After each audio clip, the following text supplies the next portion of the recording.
I don't know if you knew this or not. I didn't know. What do you mean he funded it? His money funded Vada. He's the owner.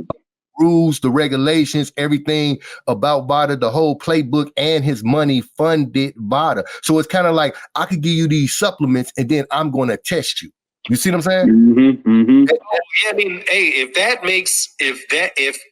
if Victor Conte is a part owner of Vada, then hey man, it means that he more than likely he may be able to manipulate tests within Vada.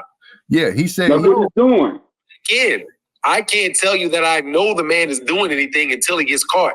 That's when I'll know. Don't get caught, bro. It's a probability and a likely. There's a probability that anybody in boxing can test positive.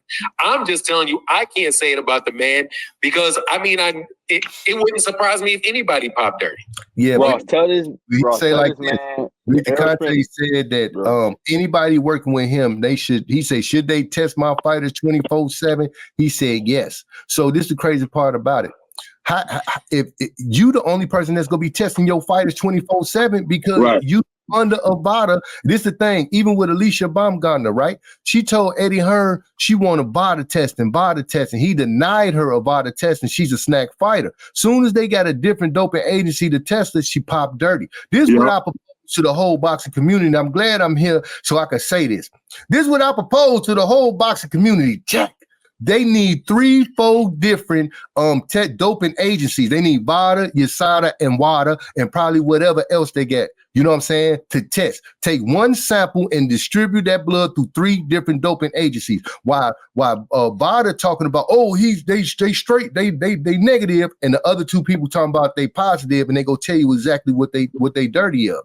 Why I believe Vada is hiding for all of their fighters. They hiding the test results. That's why he want to do 24/7 testing. And it's another thing they do too. They destroy the samples, the blood samples. With the other doping agencies, they take the blood samples and they keep them and they store them. With Vada, it's kind of like, okay, he's not dirty, and they destroy him. So you can never go back and analyze them old samples just in case of something. They find out something is banned. We go ban this today, and let's see how many fighters been using it. With Vada, they destroy the samples, so it ain't no more going back retesting or nothing. You know what I'm saying? And that's all I got. That's all I got for today, man. I appreciate I've been a fan of you. Stay on his deck. Stay on his deck. Thank you, brother. Appreciate you, man. I'm a fan of yours, man. I like the work you're doing, man. I'm just, hey, man, it is what it is, brother. Yeah. Like I said, I'm not an expert on those. Stay on his neck. Don't feel Stay on that nigga neck, bro. Talking about it.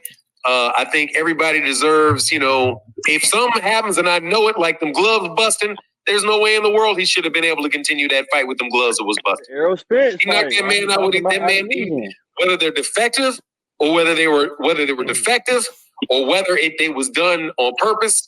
Whatever the case was, when those gloves busted, those gloves should have been taken off, and he should have had to put on gloves that were legal, approved gloves that minute. And that didn't happen. So if somebody says, look, man, I have some suspicion over his gloves. Stay on that nigga neck, bro. Deal is, if something happens to you one time, people can then look at you and be like, hold on, man. One time it happened, okay. 2 times people are saying something funny, that it's reason for people to start downing you. Has he seen the pictures? Has he seen the pictures of the Errol Spence fight? I listen to it, man. I'm just not as up to date on the particular. Ask him, does the gloves look funny in the Errol Spence won't fight, duck a question like you put to me. Yeah. Because you said the thing that hurt your feelings. Yeah. But you hurt my feelings putting my name in the video. I didn't really care though, because I like you, dude. So I was like, go ahead and do it. You good people. Is that, man? No, dude, I don't want to believe Terrence Crawford's a cheater, man. I like Terrence Crawford as a fighter. But we got to tell the truth, man. You as a commentator, that's the truth, I know it. Yeah, but we got to dig deeper into it. See, so like this, I can't, man. In the Devin Evans, you in denial, Jack. But check this out. Oh, bro, It's a minute you in denial, brother. No, I'm not in denial. I just don't want to believe it. Denial. If I dig into it and I see something, then I'm gonna say it. But you won't dig into it though. But if I don't look into it, that ain't denial, dude. I already seen it on your channel. I already have enough suspicions. Yeah. I know full well those gloves are busted, and he walked out with busted gloves. I know he did. All right, let me say something like this. I know he did. Now peep this. Before he even got to them gloves, it was another pair of gloves that they had. You dig what I'm saying? And one of the gloves didn't have no horsehair in it, and the other glove had horsehair in it. So after the fight, they cut the gloves open, and Jeff Horn, they cut the gloves open, and there wasn't no horsehair up in the gloves. And then I got the pictures. Come on my channel, brother. Come on. Okay, yeah. I'm telling you, he been cheating. This ain't nothing new. This is nothing new. You dig what I'm saying? And that's the only thing I just want to put out there because I know we'll be heard on your channel a little bit more than we've been heard on my channel.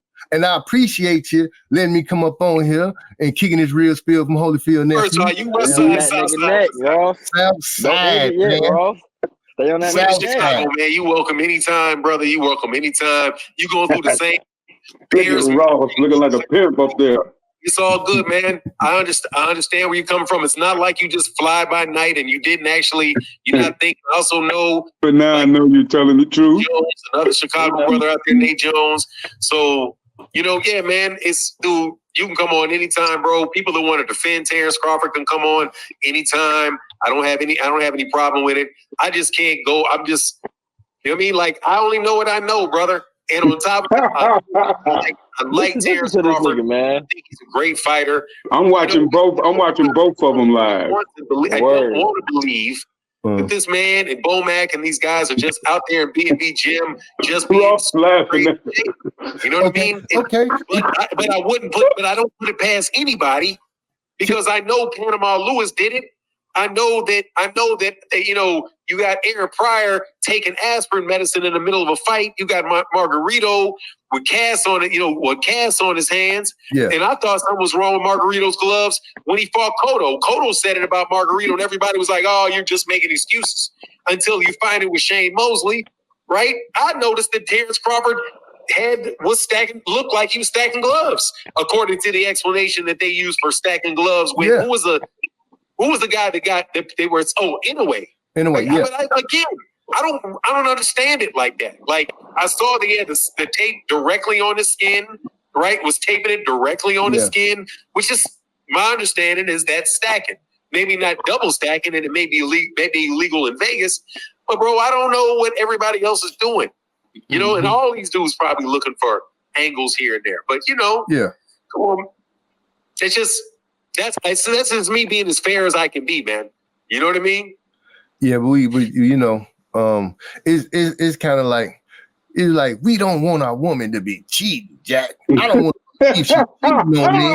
I don't want to believe she's cheating on me. But I say, hey fam, let me use your phone. I use your phone and I see booty pics of my woman in your phone. She's cheating. So in order for you to know the truth, you got to watch the Hall of Shame. I know you don't want to watch it. Watch the Hall of Shame. You don't, you gotta, and then when you come back, you be like this dude right here. Because let me tell you something. If you waiting on for him to test dirty, he ain't gonna test dirty. He dealing with this rocket scientist of all times, man. He need to have a statue of Victor Conte in the middle of every. And in the MGM Grand, he should be right there, just like this, with his muscles, just like this. When he came out doing the feds, he was like, y'all ain't got me. You know what I'm saying? So yeah, man. I did see Marion Jones walk by me in the basketball game not too long ago, and I looked at her, man. She was skinny, and I remember Marion Jones. Let me tell you, man, what I knew about Marion Jones. Because one thing I do know is I know track. I mean, I was a long jumper. I know the long jump, so I know technique. I know long jump technique very well, right? And when Marion Jones was winning when she was like winning her 100 meters and winning all that running track, and she would go out there and jump, I was like, she's juicing. Because she's a terrible jumper. Like her form sucked. Like she was like even though she was going that distance, I was like, she's just muscling that shit. I don't remember how far she's going, like 23 and a half feet or something. She's just stone cold muscling it. Like, ain't no way. She's not a good jumper. She's just jumping that far because she's got the strength to do it. And so when she popped dirty, I was like, it didn't surprise me at all because she didn't have the technique.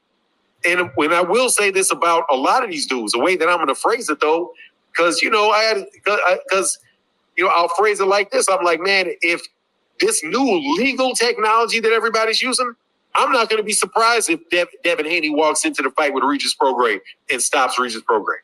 Right. All of a sudden, move up to 140, and he just bowls through Regis Prograis and is landing shots that are knocking out. He winds up moving up and starts knocking out everybody in 147 too, because that's not something people used to do, and now that's something people are doing all the time. Like it used to be, you go up and weight like Floyd. You go up and weight. The more you move up in weight, the less power you have. Then you got Canelo moving up in weight. The more he moves up, the stronger he gets. Manny Pacquiao, the more he moves up, the stronger he gets. Right? Now you got Terrence Crawford. The more he moves up, the more he gets stronger. And he turns into a one-punch knockout artist. When he wasn't one at 135, he wasn't one at 140. You combine that with the fact that he's around somebody that knows how to get he was around multiple people doing this. Not just Conte, bro. I can't dismiss multiple people, bro. I can't. Because it fits the bill. It just fits the Ask bill. him about Reza and have somebody that was not knocking everybody out. He went the distance with Ricky Burns at 135. That's just a fact. He went the distance with Ray Beltran at 135. It's a fact. He went the distance with Victor Postal at 140 pounds. It's just a fact. And then when he gets to 147, now he's one punch knocking out people. And that's not what he had at 135. It's just not. And he does associate with somebody that does know how to do that. Multiple people. If Terrence Crawford gets held responsible for something that's not illegal in the minds of a lot of people, that's on him for readily associating with somebody that has the capability to do what people are suspecting you of doing. And it's kind of like you're hiding in broad daylight. But at the same time, man, until he actually does it, until he actually pops dirty, to me, I can't accuse him of it any more than saying about the gloves, bro. It's all of these. There's 90% of these people are probably on this stuff. So is he beyond the possibility? No, he's not. The gloves, I know that there was a problem with his gloves before. So, that's all I really need to know. I don't really need to know any more than that. You ain't seen the pictures in the Errol Spence fight, the same thing about a lot of guys, man. This is my take. Jordan is with Snack. So is Devin Haney. Yeah, he most definitely is. And you seen how Devin Haney's head was getting knocked back from no more cheat code. That's what I call him. And Victor Conte say that the stuff that certain things that he has make him have more endurance, more better recovery in the championship rounds and the later rounds. And that's one of the reasons, when the stuff that he's saying, I look at his fighters, and his fighters is displaying everything that he's saying. You see what I'm saying? Hold on. So he said he specifically talked about the things that he has and what it does for boxing, the illegal things that he can do, and what it'll do for boxing. He said give him more endurance, better recovery time, faster recovery time. Let me tell you something. Victor Conte, he is so many interviews of him. That's on the Boxing Voice too. When he talking about that, how steroids make it makes you stronger, faster, better punch resistance, quicker and everything. He sat down and did all these interviews, and then when we see Terrence Crawford doing exactly everything this man said that they do, people look at us like we crazy. Like, no, you got to be lying. So I went and got the interviews and put them up on here, and everything. Like, hey, he was bigger at 147 than he ever been. He had more muscle mass. He put on way more muscle mass. So I got a picture of the David Avanesian fight. Then I got a picture of the Errol Spence fight. He looked like completely two different dudes, but he weighing probably 146.8, 0.7, 0.9 pounds. The muscle mass he put on, he looked like Incredible Hulk. If it was like, okay, if somebody could say this is what steroids do to a person's body, and then I throw these two pictures up, you off the back. It looked like he was a teenager at the David Avanesian fight, and it looked like he's a grown juice head at the Errol Spence fight. Then I compared previous fight pictures to that. He looked more like David Avanesian. He never in his life looked like how he looked fighting Errol Spence, far as the muscle mass he put on. Then that jab was like he had bricks in his hands. He hit the man in the neck, in the shoulder and the neck the first round and dropped him. Have you ever seen anybody get hit in the shoulder and the neck and just fall and then get up wobbling, legs wobbling? And then they don't talk about how Earl Spence was looking high in that when he walked in the stadium, he looked high backstage. Derrick James told him to cut the cameras off. Earl Spence was almost missing the gloves, man. He was high. He was out of his mind. I don't know what they gave him, but that wasn't him. He was under the influence of something. Ain't no channels talking about how he looked like he was under the influence of something. He came to the arena. The man was already zooted.